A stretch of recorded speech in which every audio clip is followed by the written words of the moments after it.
A wooden loom in motion is a high-speed mechanical engine.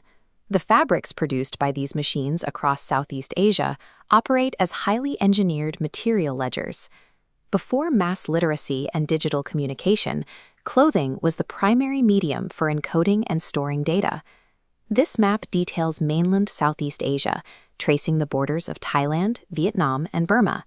We can use these boundaries to separate the mainland's textile history from the surrounding island regions.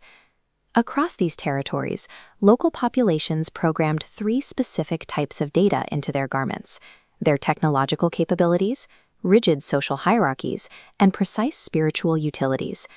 By reverse engineering these garments, we can examine the physical hardware of their fabrication, decode the software of their social programming, and observe the physical impact of colonial system updates.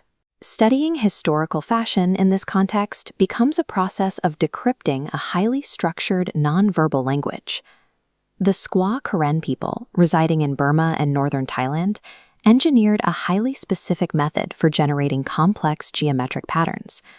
Looking at this flat black Karen jacket, you can see the arrangement of physical white seeds used to construct the contiguous geometric squares across the fabric. This technique of embroidering with seeds functions as an additive engineering process. The data, the pattern itself, is applied entirely on top of a previously finished substrate. The Leitu and Hakka peoples of Burma developed a radically different, structurally integrated method for pattern creation. This Hakka woman's sleeveless black tunic displays high levels of geometric complexity, particularly within the dense borders and diamond patterns. To achieve this, weavers employed a supplementary weft technique, weaving extra colored silk and cotton threads directly into the base structure to form the motifs. Unlike seed embroidery, these supplementary weft patterns are inseparable from the structural integrity of the fabric itself. If the pattern thread is pulled out, the garment degrades.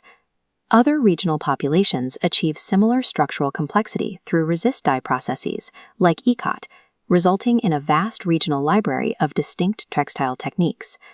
The physical construction technique, the hardware, defines the complexity of data a group can encode and the specific mechanical constraints their weavers must master. Once the base hardware is established, we can analyze the data programmed into the fabric itself, the software. Lao shamanic healing cloths provide a clear example of utilitarian spiritual technology.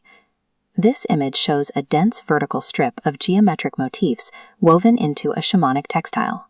Mirroring these motifs with mathematical precision creates a visual field designed to anchor the practitioner.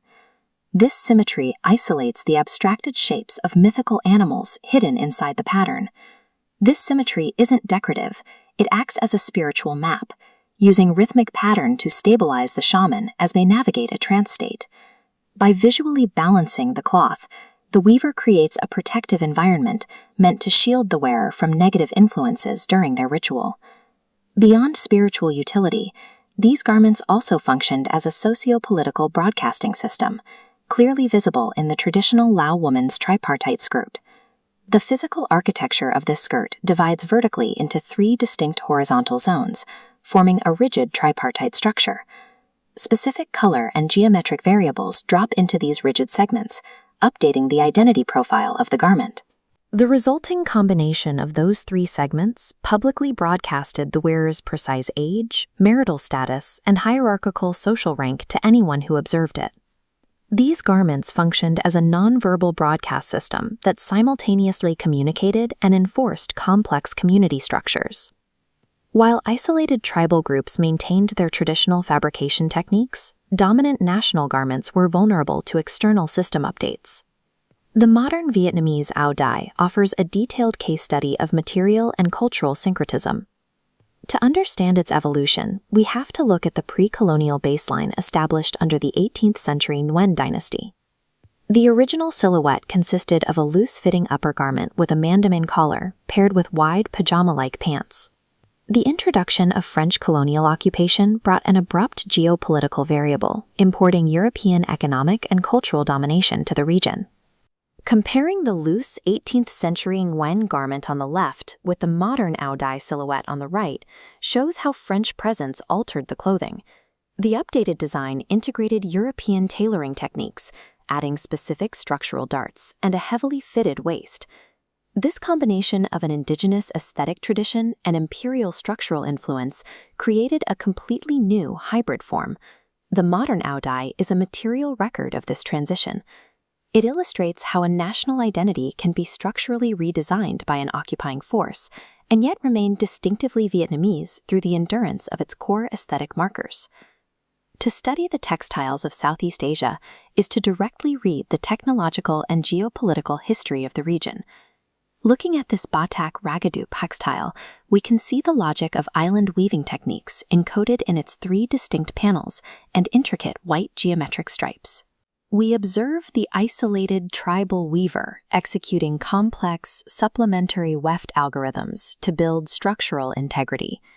We document the shaman utilizing symmetrical coding protocols for psychological and spiritual navigation. We can contrast those ancient forms with the modern survival of hybridized garments, seen here in these Vietnamese women wearing their tailored, patterned Aodai. Despite complete industrialization, these physical architectures of identity remain permanently embedded within the local culture. Fabric operates as a resilient primary text. Through it, we can read the precise and ongoing evolution of human identity